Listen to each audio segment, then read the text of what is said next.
get to talk. Okay, I get to brag about you. Congratulations from the Tennessee Titans. We appreciate you covering us, being a great example. So, in short order, I put together a little gift, okay, and a card. My favorite Skittles. They're good. I lucked out, I guess. Yes. But Congrats on the Tennessee Sports Writer Hall of Fame. Jen's in charge of the gifts for our family, and so that was what I was able to come up with. Yeah. Well, thank you very much. Okay. I appreciate that. You got to change your question now. I was about to say that.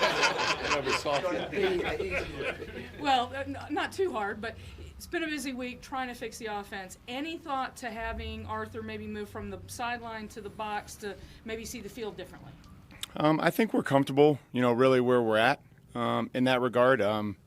We get really good input, I think great input from upstairs. If I felt like we weren't seeing something from the guys upstairs, whether that's substitution or coverage, things of that nature, I would look to make a switch. But, right now that's where he's comfortable being able to communicate, talk with the quarterbacks, talk with the players involved. I know we talked about that before, Arthur, on the sideline as opposed to in the box. Is that just a preference type thing? Is there any substantial difference? No, I don't think so. I think he wants to be able to get down there and to be able to operate and call the game from down there. And if that changes, and that might help us, then we'll look to make that switch. But again, the information that we're getting, I mean, from upstairs, I'm hearing it. I'm listening to when the play call goes in. I'm comfortable with where that operation is. How'd Jeffrey do yesterday, and how's he feeling today after getting maybe more work? Yeah, I think that yesterday was good. I think it was a big step. The next step for him, having been out just to get around some bodies, some other players. I think that regardless of his, I guess, productivity or however he looked at practice, I just think that it was good that he was able to get out there and move around. I think he'll be kind of on the same path today. We'll see where that goes.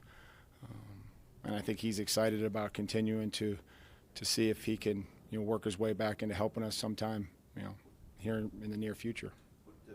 What options do you see for him in terms of where he can fit on the line?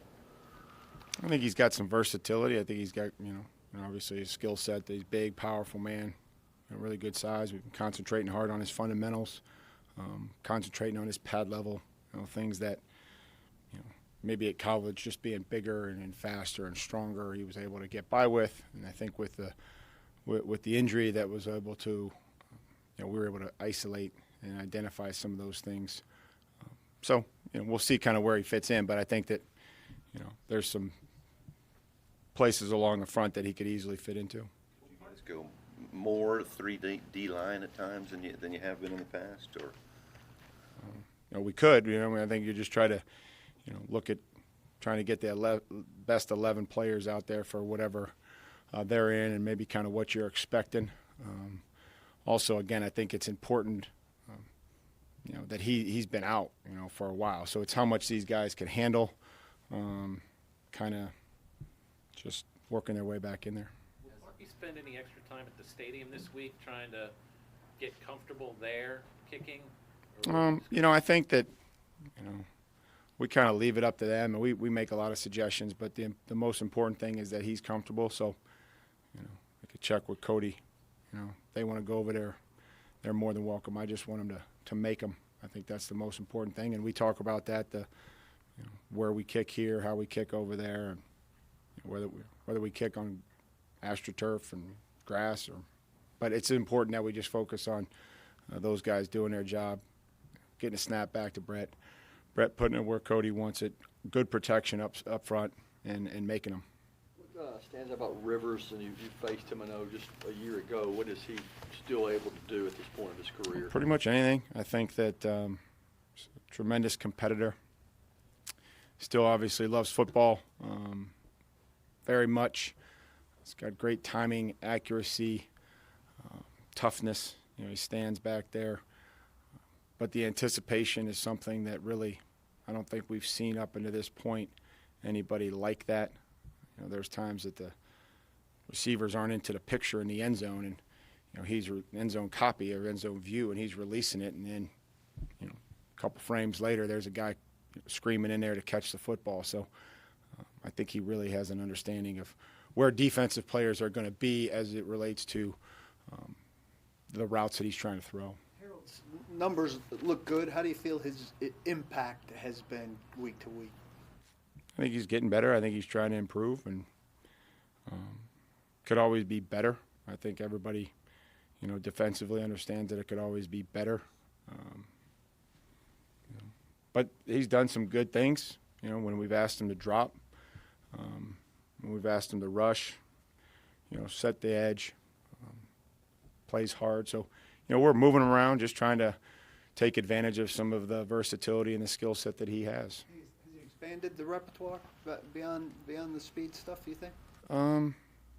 Well, I think he's practicing it. I think that we need to try to continue to work those things so that, again, when you go to the game, you have other pitches. I think that one thing that the more you do it and don't rely on just the speed, or he's run some really good games for us. I think that's something that he does very well.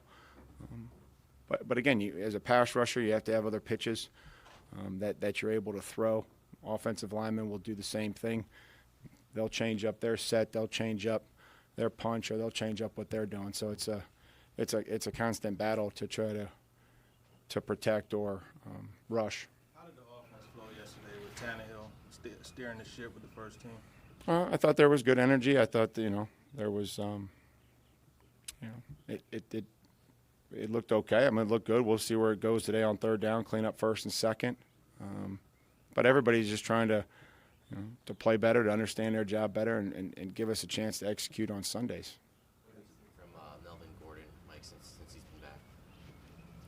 Well, I don't, the numbers aren't where they were, last year, but I think that they've increased. The number of snaps that he's played increased over 2 games. I don't know. I guess that could be a trend here going on to his 3rd game, but they have 2 explosive backs that they'll play together at times. One will get the ball, and the other one's, working a jet sweep. They'll throw it to him. They're heavily targeted players. So again, they have 2 really good backs, and we have to be conscious of both of them. Russell Okung is kind of similar. Dub questions today, huh, Teresa? Coming back in. Well, I figured I'd get crazy with it. Okung, though, is on the NFI list for them, and he's working his way back into practice. Do you have to maybe prepare in case he is on the field for them on Sunday? I think that's a little – when you're talking about an offensive lineman, I think that's, a little different. I don't think anything changes from their game plan of how they're going to block. That's a tough one to me. When a guy on the nose or the center comes across in the neutral zone and we're keying the football, and the guy behind the left tackle makes the call. That's a tough one for me, because I would say, how would I be able to do my job on the road? I'm keying the football, I'm keying whatever our silent count is, and someone crosses across the neutral zone, and I react. The other ones, I don't have I'm not going to sit here and tell you I have an excuse for. Those were we're lined up, and we moved early on the 2 1st and 10 ones. So it's about focus and understanding what's happening as the quarterback's using his cadence and trying to get us into whatever play he's trying to get into. Is there an adjustment too with quarterbacks' cadences? Well, that's always something that happens. I mean, everybody calls it differently, and the sound and the inflection that they have in it, and that's, we practice quarterback center exchange, so with the centers and the runners with each quarterback, and then everybody's kind of working the cadence, and we'll kind of explain to it. The quarterbacks will kind of explain to it, hey, here's how I'm going to say this, or here's how I'm going to go on whatever cadence we decide to go on. I know yesterday you said you hope guys get a spark maybe with the quarterback change. Should guys all maybe look at it as a chance that maybe I could do more? Offensive line may say, hey, need to block better. I hope so. Yeah. I mean that we've been trying to say that for a lot of weeks. I mean, just we can't. None of us, starting with me, can take the approach that, well, I'm doing my job. We all have to do a little bit more, And if you're doing a good job, then we have to do a better job.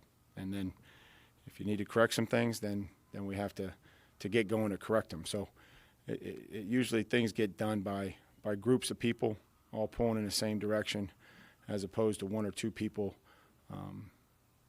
trying to figure out ways to get it done. We got to get in large groups and find out ways to win. In your introductory press conference, I think you said something like, we're not going to run into 9-man boxes or anything crazy like that. How's this offense done in terms of what it's done when it's seen box stacked up for Derek? Pretty good. I mean, actually pretty good. I mean, it hasn't been great. You know, we understand you're going to have to run the football, but we've had ways to, you know, to read guys, to block them, you know, to put players in positions to block support, to run on corners, so that we, you know, every time we get post safety, which is prevalent defense in this league, we don't have to just drop back and throw the ball like a lot of teams. I mean, when we see runs defensively when we're in post safety defense, and you know, you got to get down there and block the safeties so that you don't run it, you know, so they don't end up throwing it 55 times a game, because the majority of the league is now, you know, working and trending towards some post safety defense.